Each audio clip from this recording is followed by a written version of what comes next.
Estas son las minas de plata de Laurión. Las minas me ponen nerviosa. No puede ser bueno pasarse todo el día inhalando esos gases. Las minas de plata de Laurión estaban entre Tórico y el Cabo Sunión, cerca de Atenas. En ellas abundaba la galena y proveían a Atenas de gran parte de la plata necesaria para acuñar su moneda. Por ello, el valor de las minas era incalculable y sus recursos contribuyeron a que Atenas fuese una de las ciudades-estado más poderosas de Grecia. Volveremos a vernos después de que hayas conocido las minas. Hasta la próxima, errante.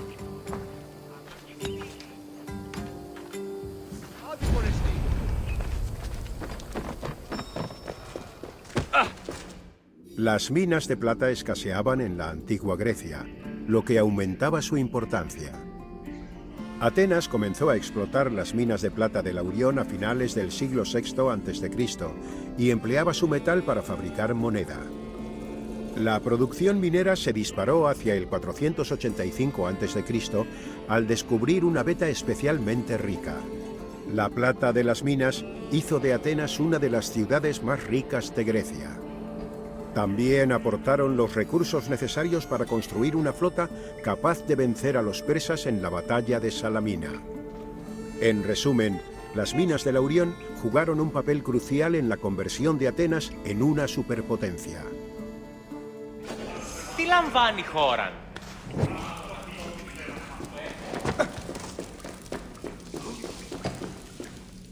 La explotación de las minas requería mucho trabajo. Para alcanzar los requisitos y ahorrar costes, Atenas daba las concesiones mineras a los ciudadanos, cuyos esclavos, junto con jornaleros sin recursos, hacían casi todo el trabajo. Solo en el siglo V a.C. hubo entre 10.000 y 30.000 personas trabajando sin descanso en las minas de Laurión. Entre todos, estos trabajadores lograron producir unas 20 toneladas de plata al año.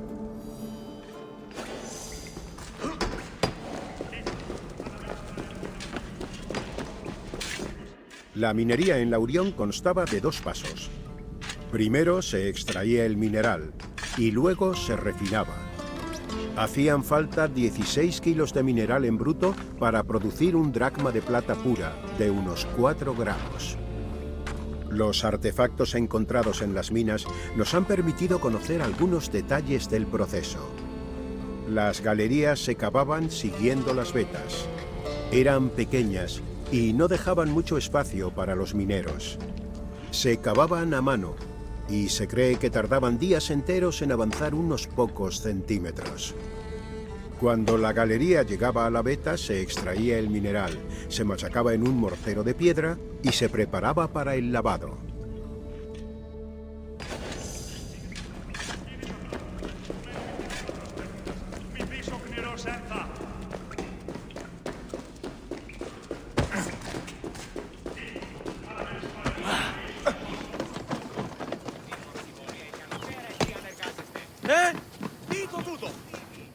Los mineros usaban lavaderos para separar la piedra del mineral. El proceso de lavado requería abundante agua, pero Laurión era una región especialmente seca. Para compensarlo, construyeron cisternas en la zona para recoger y conservar el agua de lluvia estacional.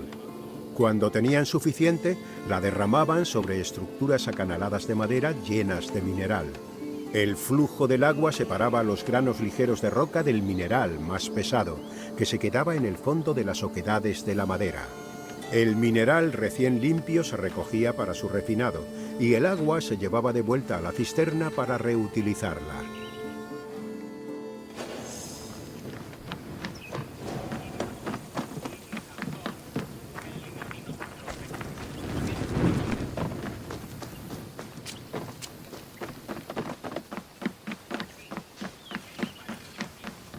Una vez limpio y seco, el mineral estaba listo para fundirse. Lo que se pretendía era separar la plata del mineral.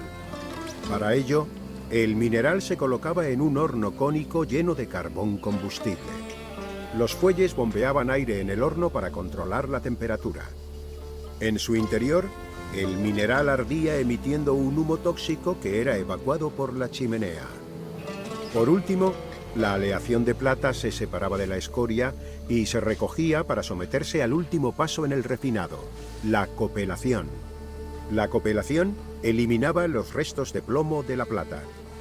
La aleación se vertía en la copela, vaso absorbente hecho de ceniza de huesos.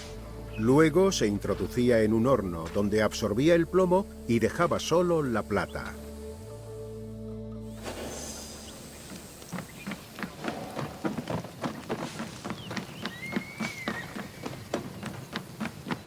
Aunque las minas del Aurión pertenecían a Atenas, la ciudad solía licenciarlas a ciudadanos que las explotaban durante plazos de entre 3 y 10 años. Estos ciudadanos utilizaban a esclavos y jornaleros que realizaban casi todo el trabajo. Debido a las condiciones laborales, la esperanza de vida de los trabajadores era muy corta, de entre 3 y 5 años. Se exponían a peligros como la inhalación de polvo en las galerías y de vapores tóxicos en el exterior. Pero los alimentaban lo bastante bien como para poder trabajar, y su labor combinada producía unas 20 toneladas de plata al año.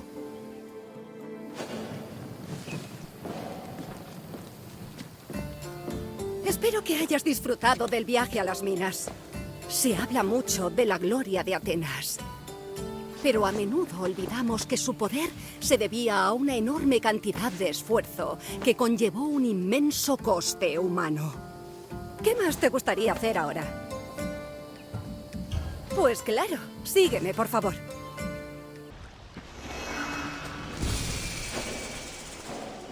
Te doy la bienvenida a Laconia, visitante. Vienes a conocer la sociedad espartana, ¿verdad? Adelante. Esparta es un lugar glorioso y deberías sentir orgullo de estar aquí. Orgullo y puede que algo de miedo, la verdad.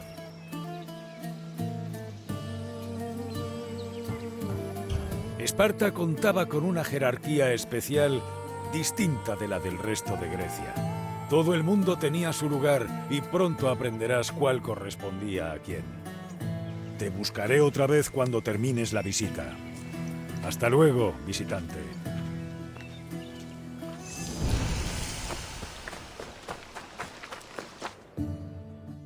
La sociedad espartana se regía por la austeridad, la autosuficiencia y la hostilidad ante lo externo. Se dividía en 3 clases sociales: los ciudadanos, los perioikoi y los ilotas. Los ciudadanos eran espartanos u homoioi. Eran hombres y mujeres libres con los mismos derechos y riqueza en general, aunque su contribución a la vida política era muy limitada. Los perioikoi vivían en zonas circundantes bajo control espartano. Cultivaban las tierras y eran sobre todo mercaderes y artesanos. También formaban parte del ejército, pues sus tierras eran las primeras en la línea de defensa en caso de ataque enemigo. Los ilotas eran la clase más baja. Gente que había perdido su libertad a manos de los espartanos y que servía a la ciudad como esclavos. Los ilotas no tenían consideración de persona, sino de propiedad, y carecían de derechos políticos o civiles.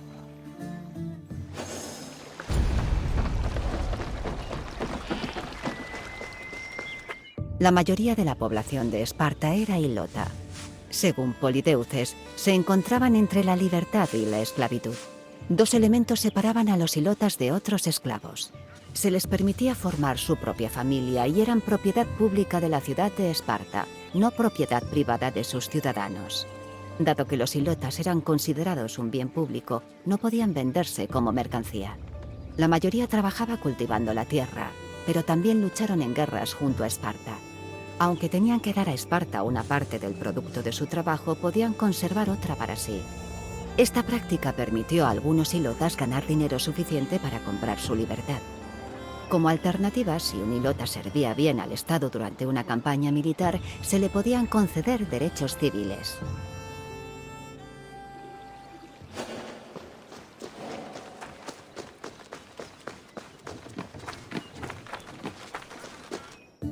La fecha de la fundación de Esparta ronda el siglo IX a.C. La información histórica sobre la ciudad es limitada, pero sabemos que se extendía por la región de Laconia. Con el tiempo, Esparta comenzó a invadir territorio mesenio, lo que desembocaría en la guerra. Durante este conflicto, Esparta amplió su territorio, que dividió entre sus ciudadanos y los perioikoi. La Segunda Guerra Mesenia, del 640 al 620 a.C., terminó con la división de la población en tres grupos: los homoioi, los perioikoi y los ilotas. La mayoría de los ilotas de Laconia respetaban al gobierno espartano y apenas daban problemas. Supuestamente, los ilotas de Mesenia se resistieron a Esparta, aunque las fuentes solo confirman una revuelta en Mesenia que data del año 464 a.C.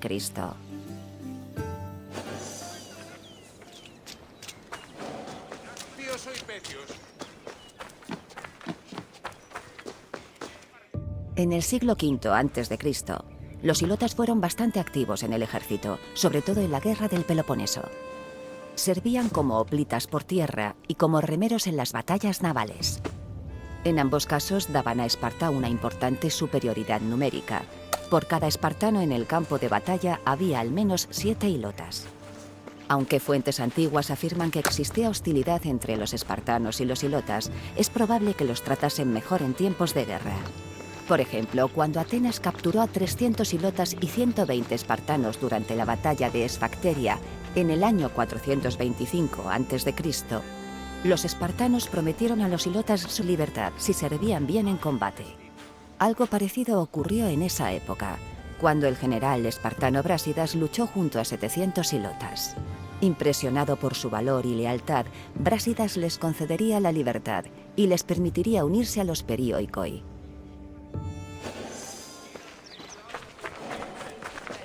Los perioikoi eran otro grupo demográfico de Esparta.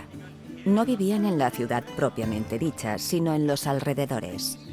Nunca hubo hostilidades entre perioikoi y espartanos. Es más, los dos grupos eran conocidos con el nombre colectivo de lacedemonios. Las ciudades de los perioikoi tenían autonomía y santuarios propios, aunque vinculados a Esparta. Se les permitía desarrollar leyes y economía locales, pero nunca alcanzar un nivel de prosperidad que hiciera sombra al del estado raíz.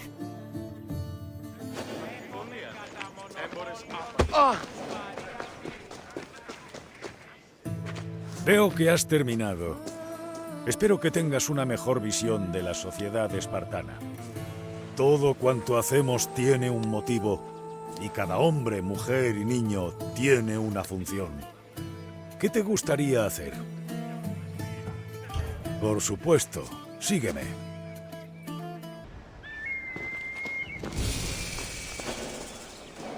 Saludos, visitante. Estás en el centro político de Esparta, donde se tomaban las decisiones más importantes de la ciudad. Considéralo un honor. Puede que los espartanos no tuvieran rival en el campo de batalla, pero hay situaciones que se resuelven antes con mentes que con espadas.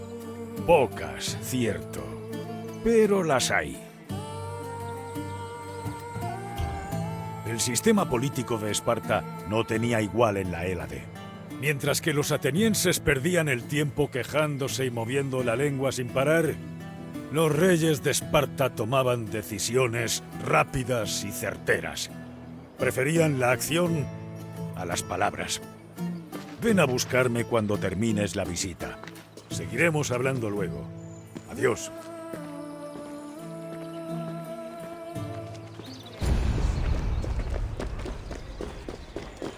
El sistema político de Esparta difería del de Grecia. Una de sus principales características es que contaba con dos reyes. Estos reyes pertenecían a dos dinastías distintas, los Euripóntidas y los Agíadas, ambas descendientes de Heracles, según decían. El poder de ambos era idéntico, y las disputas entre ellos requerían de la intervención de unos magistrados especiales, los éforos. Pero si uno de los dos reyes era más carismático o experimentado, podía influir en la opinión del más débil.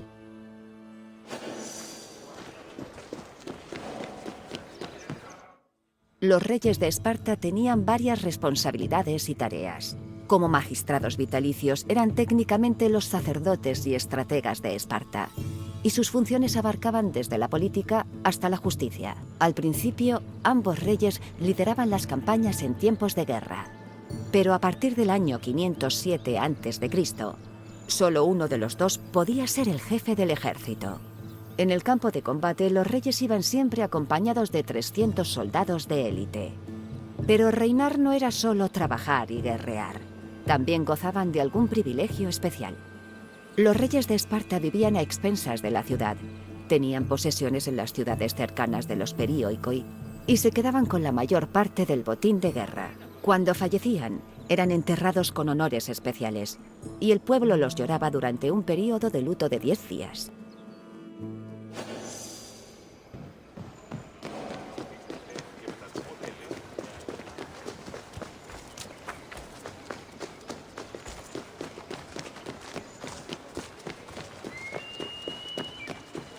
Los reyes de Esparta gozaban de importantes honores religiosos. Estaban a cargo de los sacrificios en palacio y durante las campañas militares. Los reyes recibían porciones dobles de carne en las comidas comunales y eran los primeros en hacer libaciones. Como sacerdotes, realizaban personalmente los sacrificios públicos para recordar a los súbditos su conexión divina con Heracles y Zeus.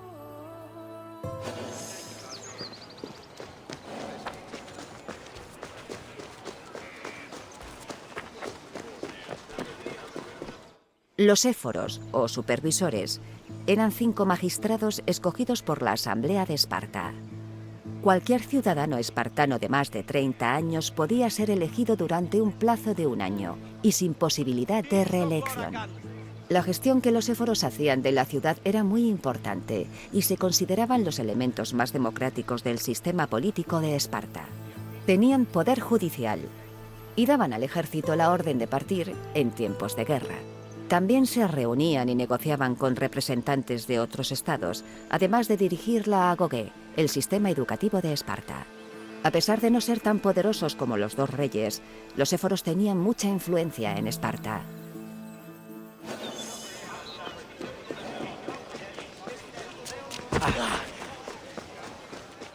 La Gerusía era el consejo de ancianos de Esparta. Lo formaban los 2 reyes en vigor en ese momento y 28 ancianos llamados gerontes. Eran ciudadanos espartanos de más de 60 años, la edad límite para servir en el ejército. Los elegía la asamblea y su puesto era vitalicio. La Gerusía, similar a la Bulé en Atenas, manejaba los asuntos legislativos y financieros. Podía proponer leyes y mociones a la asamblea y contaba con poder de veto para cancelar sus decisiones. Los éforos se introdujeron para asegurar que el veto no debilitaba a la asamblea, tener controlada a la Gerusía y mantener un equilibrio de poder constante. Esto permitió a Esparta incluir más elementos justos en su sistema político.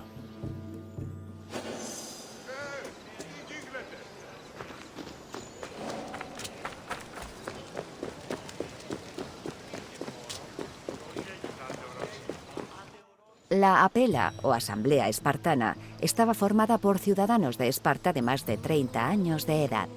Su lugar de reunión exacto es un misterio, pero sabemos que la presidía un miembro de los éforos conocido como éforo epónimo. El poder de la Apela era limitado, porque cualquier decisión tomada podía ser anulada por la Gerusía. Pero gracias a los esfuerzos de los éforos, seguía jugando un papel importante en la sociedad de Esparta. La Apela gestionaba cosas como los asuntos exteriores, las declaraciones de guerra y las negociaciones. También elegía a los éforos y a los miembros de la Gerusía, y podían otorgar derechos políticos a extranjeros y retirárselos a ciudadanos de Esparta. Las fuentes que detallan el funcionamiento de la Asamblea de Atenas abundan, pero el proceso de toma de decisiones de la Apela es un misterio.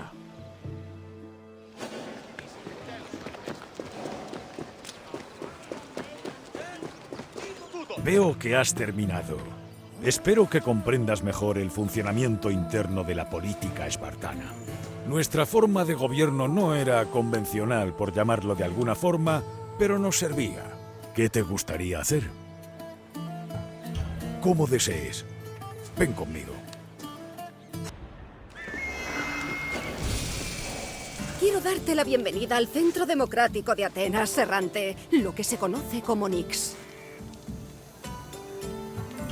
Puede que las batallas aquí libradas sean más intelectuales que sangrientas, pero son igual de espectaculares. Sus resultados afectan a las ciudades de distintas maneras.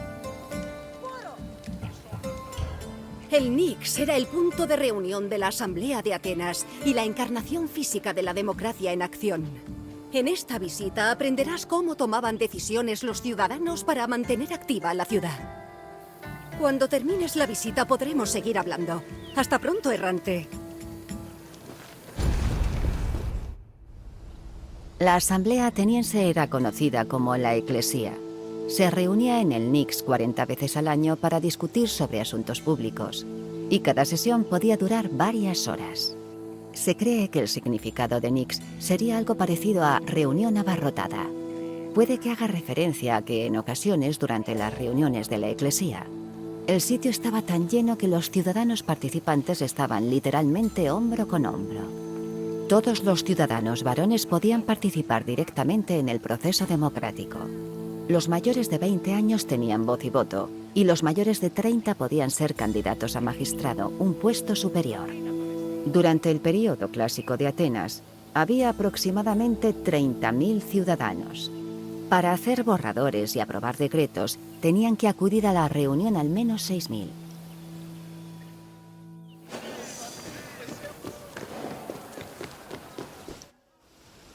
A las reuniones de la Eclesía acudían ciudadanos de los 10 distritos de Ática. Estas reuniones eran presididas por los pritanos, el Consejo Ejecutivo. Cada sesión comenzaba con un sacrificio a Zeus Agoraios, el patrón de la asamblea. Durante la reunión, los ciudadanos daban discursos desde la plataforma del Nix acerca de los problemas de la ciudad.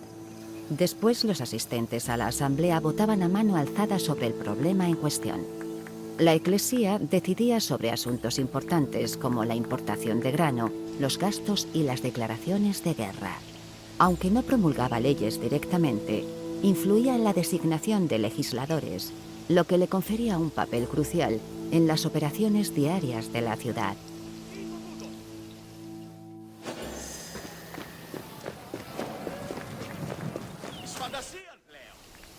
Algunos ciudadanos solo participaban en las sesiones de la Eclesía, pero otros se involucraban más en la democracia como magistrados.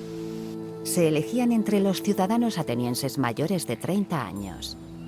Solían ser excelentes oradores y políticos carismáticos e influían en la toma de decisiones importantes mucho más que el ciudadano medio. Uno de los magistrados más famosos fue Pericles, que era tan popular que ostentó el puesto durante 15 años.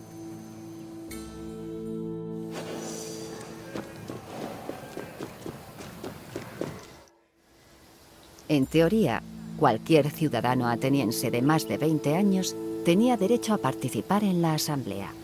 Pero algunos vivían lejos de la ciudad y otros no podían permitirse perder un día de trabajo para asistir a las reuniones. Por esta razón, en el siglo IV a.C., la ciudad introdujo una paga especial, el mistos eclesiásticos, destinado a fomentar la participación. Al principio era de 2 óbolos, pero el político Cleón lo subió a 3.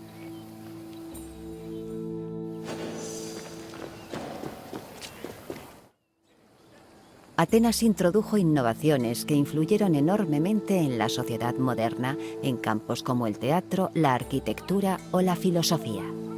Sin embargo, su mayor contribución fue el gobierno democrático, que presentaba el concepto de ciudad gobernada por sus ciudadanos. La decisión de adoptar el sistema democrático, tomada en el año 508 a.C., dio forma a la civilización tal y como la conocemos y hoy sigue afectándonos.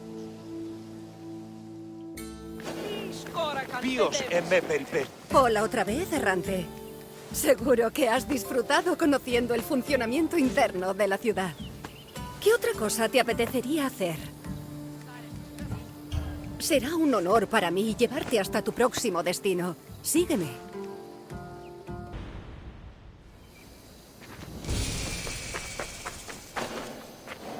Te doy la bienvenida al gimnasio de Cinosargo, uno de los lugares a los que acudían los filósofos para enriquecer la mente e iluminar el alma. No hay un entorno mejor para aprender que un lugar tranquilo, alejado del tumulto de la ciudad.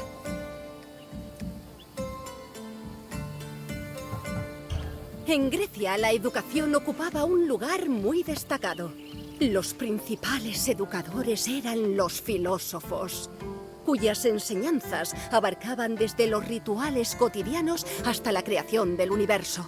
Ven a buscarme cuando termines la visita para comentar lo que has aprendido. Por el momento errante, adiós.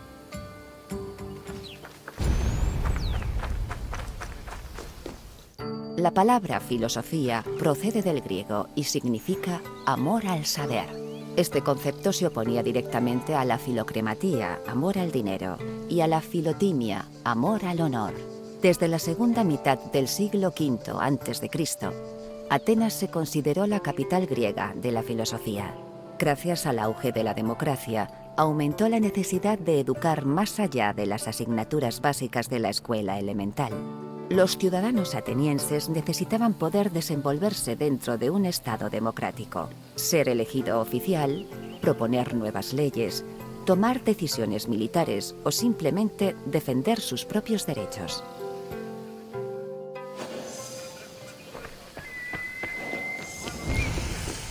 Al principio, Atenas carecía de edificios oficiales para la educación superior. Los sofistas y los filósofos enseñaban en sus casas o en espacios públicos como el teatro.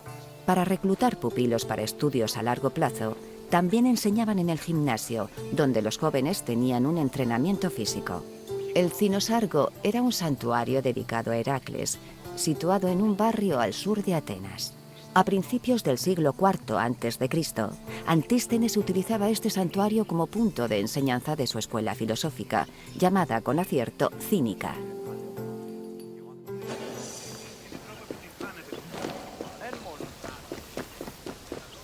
Cualquier ciudadano libre podía involucrarse en el proceso democrático ateniense. Pero para influir en el curso de la política, sus técnicas retóricas y de oratoria tenían que ser impecables. Por ello, los sofistas enseñaban asignaturas como lógica, razonamiento y elocuencia. Con ellas ayudaban a los pupilos a alcanzar la arete o excelencia. Pero este concepto específico de excelencia se solía cuestionar, sobre todo por otros filósofos. Platón, Sócrates e Isócrates, por ejemplo, preferían un enfoque más moral y arguían que la retórica tenía que ser un medio para servir al bien común. Sócrates y Platón fueron más allá y afirmaron que la filosofía y la sabiduría no eran solo herramientas útiles, sino virtudes éticas.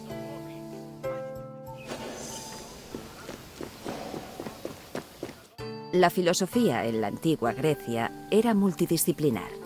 Además del saber y la lógica, los filósofos estudiaban y enseñaban matemáticas, geometría, teoría musical e incluso medicina.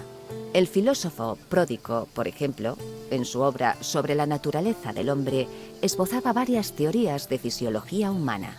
La influencia de la filosofía era tan grande que afectó a la medicina.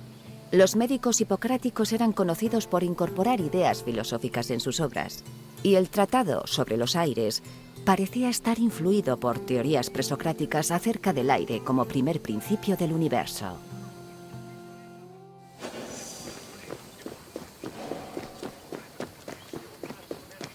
El célebre filósofo Sócrates tuvo una relación ambigua con los sofistas. En los diálogos de Platón, Sócrates se representa en constante oposición a los sofistas famosos de la época.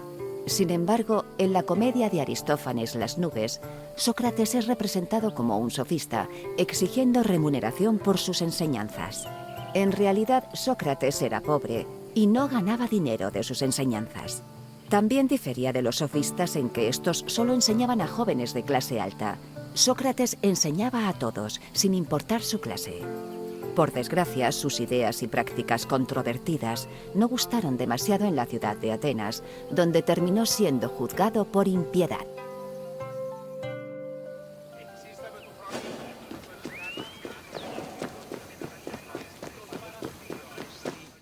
La filosofía no es solo una colección de ideas, sino un modo de vida.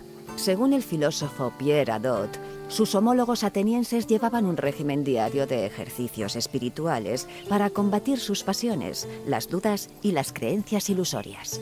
Estos ejercicios incluían meditar sobre la muerte, contemplar la naturaleza o dialogar con un amigo o mentor. Los filósofos vestían de cierta forma y seguían ciertas dietas. También formaban parte de comunidades de maestros y pupilos. Estas comunidades se creaban y afianzaban en las escuelas. Platón fundó una de estas escuelas a principios del siglo IV a.C., cuando compró una arboleda a las afueras de Atenas. La escuela se diseñó para convertir a los estudiantes en ciudadanos filósofos y gobernantes, si se daba el caso, justos y comedidos. Seguía sus propias normas y estaba abierta a alumnos de ambos géneros.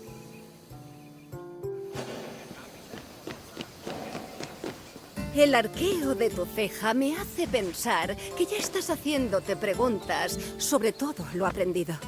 No te avergüences. Incluso los más sabios entre nosotros se hacen preguntas antes de buscar respuestas. ¿Qué otra cosa te apetecería hacer?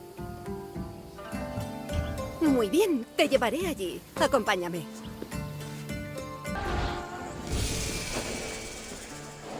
Atenas te da la bienvenida, errante. En concreto, el corazón musical de la ciudad, el Odeón.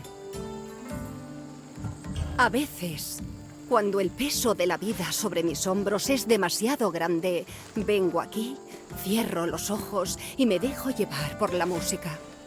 Me hace sentir como si volviera a ser una niña y mi madre me cantase una dulce nana. El Odeón es el lugar donde los músicos compartían su obra con el público. Las melodías que aquí se tocaban viajaban por el aire y confortaban las almas de los atenienses por toda la ciudad. Ven a buscarme cuando termines la visita y hablaremos de todo lo que has aprendido. Te veré pronto, errante.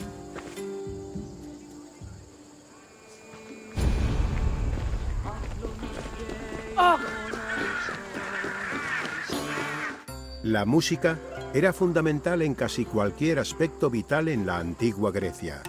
En reuniones públicas, socializando en cenas, presentando ofrendas en el templo o marchando rumbo a la batalla, siempre había una canción para cada momento. Aristóteles llegó a escribir que la música aumentaba la eficiencia de los obreros y se utilizaba para que remeros y recolectores trabajasen a un ritmo constante.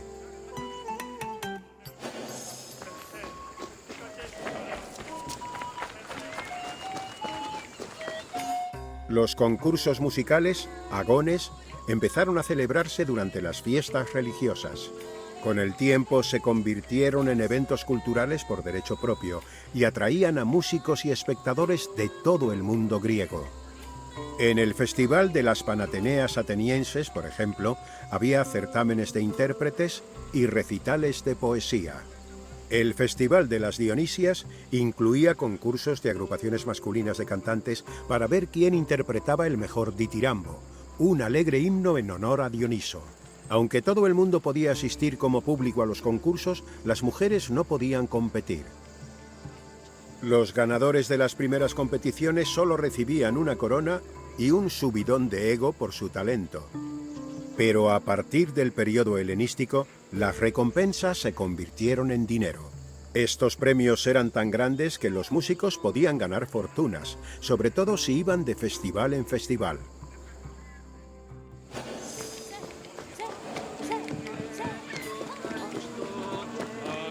El Odeón de Pericles data de entre los años 440 y 430 a.C. El edificio fue encargado por Pericles para ser usado durante las Panateneas. Allí también se realizaron lecturas de poesía, charlas políticas y representaciones filosóficas. Según antiguas fuentes, el diseño original del Odeón se inspiraba en la tienda de campaña del rey persa Jerjes, un botín de guerra rescatado por los atenienses tras la victoria en Salamina del 480 a.C. Su tejado estaba hecho con la madera de los barcos persas capturados. En ese sentido, el Odeón era tanto un símbolo triunfal de Atenas como un insulto a sus enemigos persas. Esta estructura se consideraba uno de los mayores logros arquitectónicos de la antigua Atenas.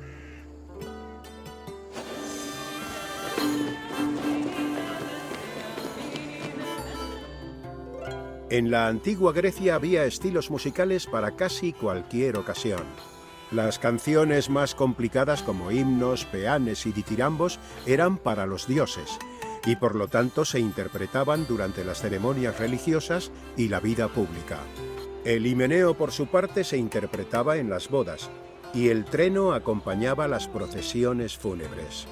La canción típica de los eventos alegres como los simposios era el escolión, una canción para beber. Pero la epítome de la expresión artística era el teatro, puesto que combinaba canciones con poesía, danza, interpretación y vestuario. Las obras se consideraban una conexión entre dioses y mortales, y las canciones que las acompañaban, sobre todo las de las tragedias de Eurípides, acababan convirtiéndose en éxitos en el resto de Grecia.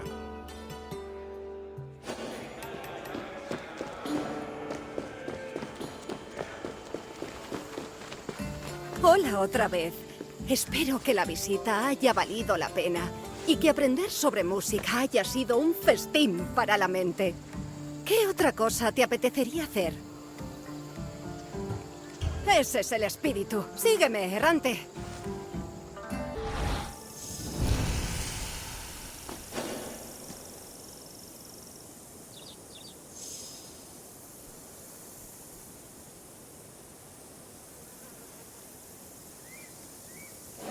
Te doy la bienvenida a Nosos, donde antaño acechaba el Minotauro. Algunos dicen que si prestas atención, todavía se escuchan los ecos del feroz bramido del Minotauro. Claro que puede que solo se trate del viento. Puede.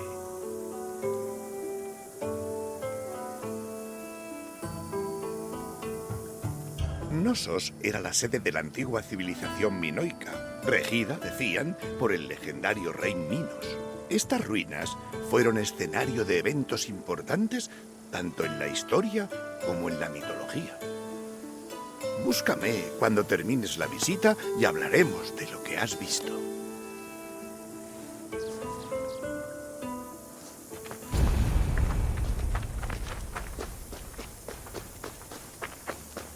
La isla de Creta se pobló alrededor del 8000 a.C. Las grandes ciudades y el comercio marítimo empezaron a desarrollarse. Se levantaron y se reconstruyeron palacios, culminando en el período que los arqueólogos llaman neopalacial, que comenzó sobre el 1700 a.C. Este período duró más de 300 años y se considera la edad de oro de la civilización minoica. El palacio más grande de esta época se encontraba en Nosos y presentaba complejos laberínticos de talleres, templos, juzgados, salas del trono y zonas habitables, además de caminos empedrados y fontanería y drenaje avanzados. El comercio y las relaciones exteriores eran vitales para los minoicos y sus redes se extendían por todo el Mediterráneo oriental. Como resultado, los cretenses y los pueblos con los que comerciaban se influyeron recíprocamente e intercambiaron ideas a menudo, casi siempre mediante interacciones pacíficas, no conflictos militares.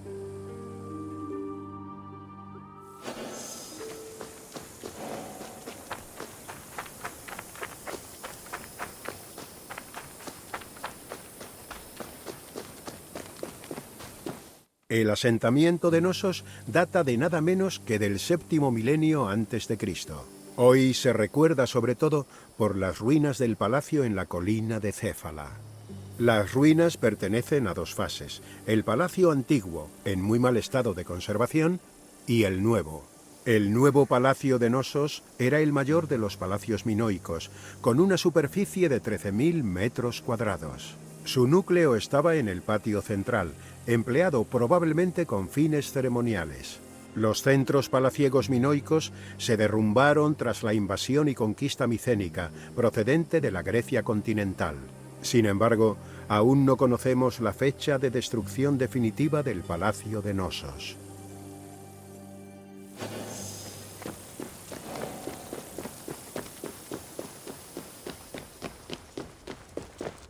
Durante la segunda fase del palacio, su planta baja se dedicó a actividades económicas y se componía de grandes almacenes. La zona residencial, de la que destacaba la presencia de retretes, se encontraba al sureste del patio central, a los pies de la gran escalera.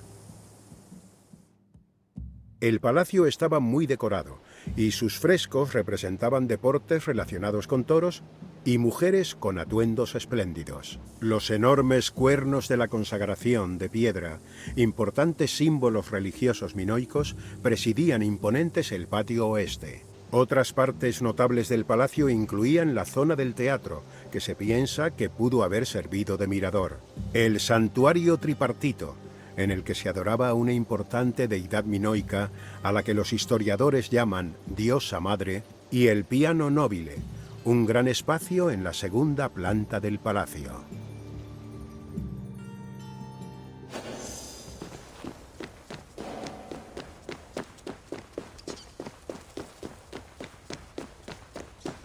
Durante sus viajes a Creta, el arqueólogo Arthur John Evans descubrió varias tablillas. Este hallazgo llevaría a definir las formas de escritura minoica, conocidas como lineal A y lineal B. Los minoicos registraban con estas formas de escritura muchas cosas, incluso transacciones mercantiles. Por ejemplo, estaba en lineal B una de las tablillas de barro descubiertas en el Palacio de Knossos. El texto detallaba la transferencia de cilantro, empleado a menudo en perfumería, entre un hombre llamado Kiprios y otra persona llamada Toinon. Este tipo de tablillas han permitido a los historiadores conocer en profundidad muchos aspectos de la cultura y sociedad minoicas.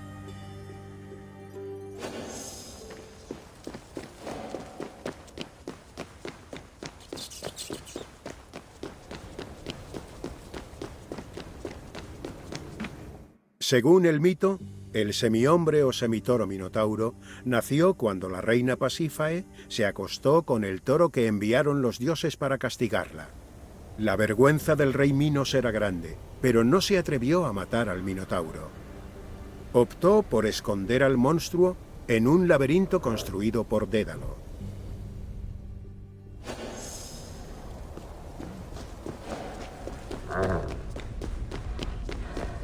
Dédalo fue una figura importante de la mitología griega.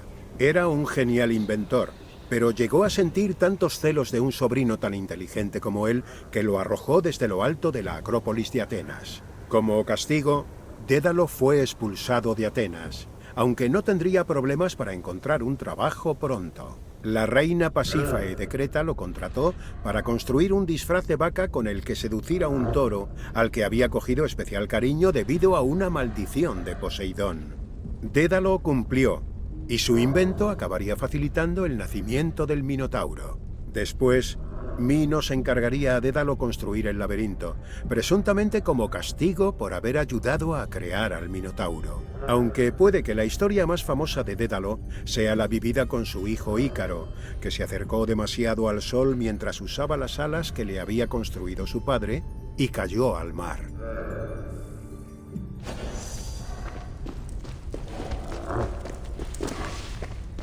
Poco después del nacimiento del Minotauro, Androgeo, el hijo de Minos, cayó en Atenas víctima del mismo toro que había dejado encinta a su madre.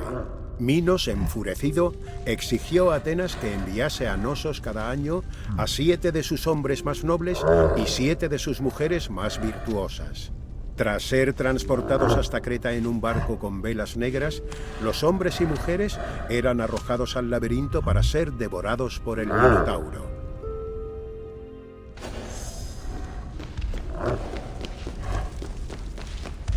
Teseo, uno de los jóvenes atenienses elegido para ser encerrado en el laberinto, se había cansado del funesto ritual.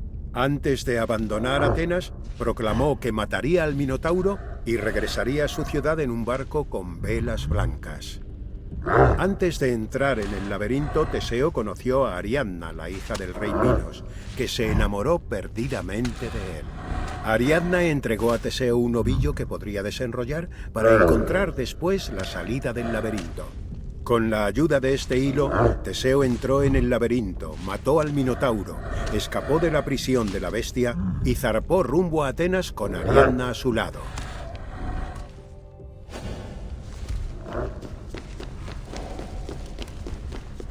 Veo que has conseguido salir del laberinto en ruinas.